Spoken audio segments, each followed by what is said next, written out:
శ్రీ గురుభ్యో నమ. శ్రీమాత్రే నమ.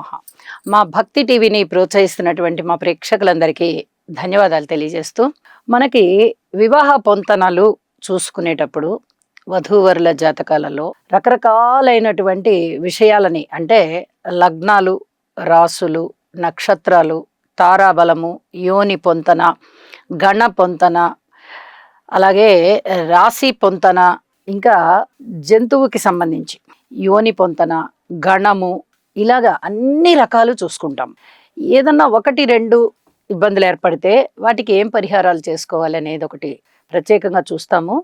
ఇక లగ్నాలు, రాసులు అనేది ఖచ్చితంగా కుదరాలి అని చెప్పి తెలియచెప్తూ ఉంది జ్యోతిష శాస్త్రం. ఈ ప్రకరణలోనే ముఖ్యమైనటువంటి ఇంకొక విషయాన్ని మనం గమనించవలసిన విషయం ఏమిటి అంటే, జ్యేష్ఠ నక్షత్రం. అబ్బాయిది జ్యేష్ఠ అయ్యి అమ్మాయిది ఇతరత్ర వేరే నక్షత్రాలు అయినట్టయితే, అలాగే అబ్బాయి పెద్దవాడయ్యి లేదా అమ్మాయి సంతానంలో పెద్దదయ్యి, అంటే సంతానంలో ప్రథమ సంతానం అయి ఉండాలన్నమాట.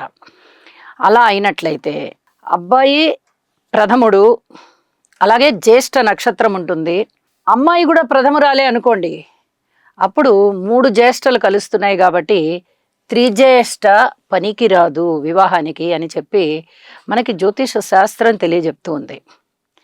ఇలాంటి త్రిజ్యేష్ఠలు త్రిజ్యేష్ఠ, చతుర్విధ జ్యేష్ఠ, పంచవిధ జ్యేష్ఠ, ఇలాగా 3 రకాలైనటువంటి జ్యేష్ఠలు ఉన్నాయి.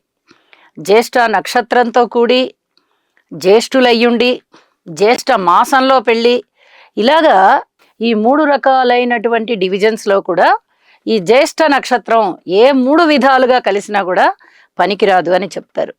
ఎందుకు పనికిరాదు, అసలు దానికి తగ్గ వివరాలు ఏంటి అనేది గనక మనం చూసినట్టయితే, ఈ జ్యేష్ఠ నక్షత్రం అనగానే మనకి ఈ జ్యేష్ఠ నక్షత్రం ఎక్కడుంటుంది? 4 పాదాలు కూడా ఇక్కడే ఉంటాయి వృశ్చిక రాశిలో. విశాఖ 4వ పాదము, అలాగే అనురాధ 4 పాదాలు, జ్యేష్ఠ 4 పాదాలు వృశ్చిక రాశిలో ఉంటాయి. వృశ్చిక రాశిలో చంద్రుడు నీచపడి ఉంటారు.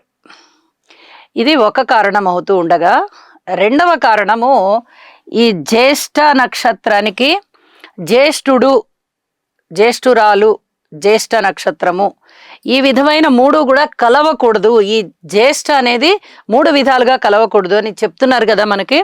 కాబట్టి వివాహ పొంతన అన్నీ బాగున్నాయండి, మాకు ఈ జ్యేష్ఠ దగ్గర వచ్చిందండి అంటారు, అయినా సరే చేసుకోవద్దండి అని చెప్తాం. ఇప్పుడు అబ్బాయి జ్యేష్ఠ ఉదాహరణగా చెప్పుకుందాం. అబ్బాయిది జ్యేష్ఠ నక్షత్రం అవుతోంది, అమ్మాయి వచ్చేసి ప్రథమురాలైంది. 1వ సంతానం, సంతానంలో ప్రథమాన్ని చూసుకోవాలి. ఒక అబ్బాయి ఉండి తర్వాత అమ్మాయి ఉంటే అది ప్రథమ సంతానం అవ్వదు, జ్యేష్ఠపుత్రిక అవ్వదు. చాలామంది అమ్మాయిల్లో పెద్దవాళ్ళని జ్యేష్ఠపుత్రికని, అలాగే అబ్బాయిల్లో పెద్దవాడిని జ్యేష్ఠ పుత్రుడని అంటూ ఉంటారు. జ్యేష్ఠ సంతానం లెక్క, జ్యేష్ఠపుత్రిక, జ్యేష్ఠపుత్రుడు లెక్క కాదు. ఇక్కడ చాలా జాగ్రత్తగా గమనించాలి. మొదట అబ్బాయి పుట్టాడు, అబ్బాయి విషయంలో మొదట ఇంకొక అబ్బాయి ఉన్నాడు అనుకోండి తల్లిదండ్రులకి, రెండవ అబ్బాయి జ్యేష్ఠ నక్షత్రం అయితే అప్పుడు అది జ్యేష్ఠ నక్షత్రంగానే తీసుకోవాలి తప్ప ద్వితీయ సంతానం కాబట్టి తప్పులేదు. అంటే ప్రథముడు అమ్మాయి పుట్టినట్లయితే, ద్వితీయం అబ్బాయి పుట్టినట్టయితే ద్వితీయ సంతానం అబ్బాయి కాబట్టి ప్రథమ కుమారుడు అని చెప్పి అనకూడదన్నమాట. అబ్బాయిల్లో ప్రథముడు అని చెప్పి మనము శుభలేఖలో వేయకూడదు, మా పుత్రుడు అని వేసుకోవాలంతే, జ్యేష్ఠపుత్రుడు అని వేయకూడదు. కాబట్టి ఇక్కడ అర్థమైంది కదా, జ్యేష్ఠ పుత్రుడు అయి ఉండాలి. అంటే తల్లి గర్భానికి మొట్టమొదట జన్మించిన వారు. ఒకవేళ ప్రథమంగా ఎవరన్నా పుట్టి చనిపోయినట్టయితే వీళ్ళు కూడా ప్రథములు ఎవరు, మా సంతానం అని చెప్పుకోవాల్సిందే.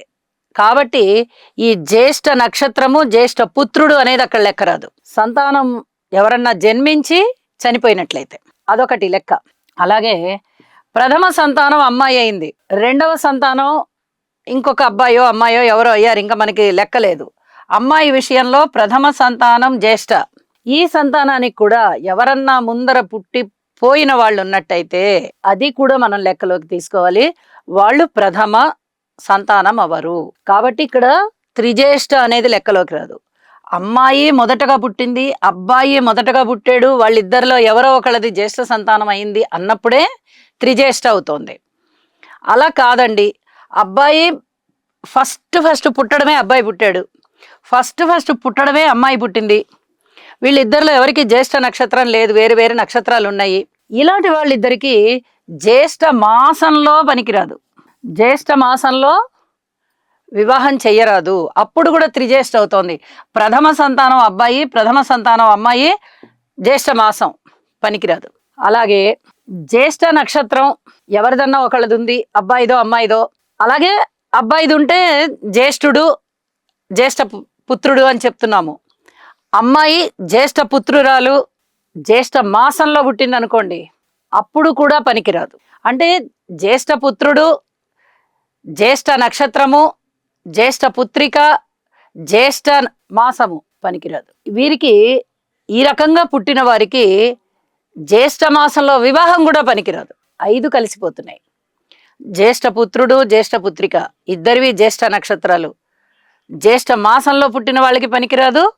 అలాగే జ్యేష్ఠ మాసంలో వివాహం కూడా పనికిరాదు, వారికి ఇంకొక మాసంలో పెట్టుకోవాల్సిందే. 5 జ్యేష్ఠలు అయ్యాయి కదండి పర్వాలేదు కదా, 6 జ్యేష్ఠలు అయ్యాయి కదండి పర్వాలేదు కదా, పనికిరాదు. ఇక వీరికి ఈ జ్యేష్ఠ అనేది పనికిరాదు, వివాహము చేయడం మంచిది కాదు. ఇంకా ఏ కారణాల వల్లన్నా ఇక తప్పనిసరి వాళ్ళు వివాహం చేసుకుంటున్నారు, పెద్దల్ని ఎదిరిచ్చో లేకపోతే గత్యంతరం లేకపోతే ఇంకేదైనా కారణాలు అయ్యో అన్నా జ్యేష్ఠ మాసంలో వివాహం పనికిరాదు. కాబట్టి ఈ త్రిజ్యేష్ఠ అనేది ఒక మాటకి చెప్తారే తప్ప ఈ జ్యేష్ఠులు ఏ విధంగా కూడా పనికిరారు. ఏ విధంగా ఇప్పుడు మనం చాలా చెప్పుకున్నాం. జ్యేష్ఠ మాసంలో పుట్టిన వారికి, జ్యేష్ఠ నక్షత్రంలో పుట్టిన వారికి, ఇద్దరిలో అమ్మాయి కానీ అబ్బాయి కానీ జ్యేష్ఠులు అయి ఉన్నా లేదా జ్యేష్ఠ నక్షత్రం అయి ఉన్నా త్రిజ్యేష్ఠ కలుస్తోంది. అమ్మాయి అబ్బాయి ఇద్దరివి జ్యేష్ఠ నక్షత్రాలు ఉన్నాయి, ఒకరు జ్యేష్ఠ మాసంలో పుట్టారు, జ్యేష్ఠ నక్షత్రంలో పుట్టి ఉన్నారు ఇద్దరును, వీరికి జ్యేష్ఠలో వివాహం పనికిరాదు. ఇలాగా మీరు ఏ రకంగా అయినా జ్యేష్ఠ తీసుకోండి పనికిరాదు. మరి జ్యేష్ఠ నక్షత్రానికి ఎందుకు ఇంత ప్రాచుర్యం కలుగుతోంది, ఎందుకు ఇంత వద్దు వద్దు అనేస్తున్నారు అంటే వేరే ఇతరత్ర కారణాలు ఏమి లేవండి. జ్యేష్ఠులు, జ్యేష్ఠ ఇవి కూడదు, కలవడం కూడదు. కాబట్టి ఈ జ్యోతిష శాస్త్రం ఇన్ని రకాల జ్యేష్ఠలు కలవద్దు అని చెప్పింది. ఎగ్జిబిషన్ ఎక్కడొచ్చింది, వారు సంతానం కనుక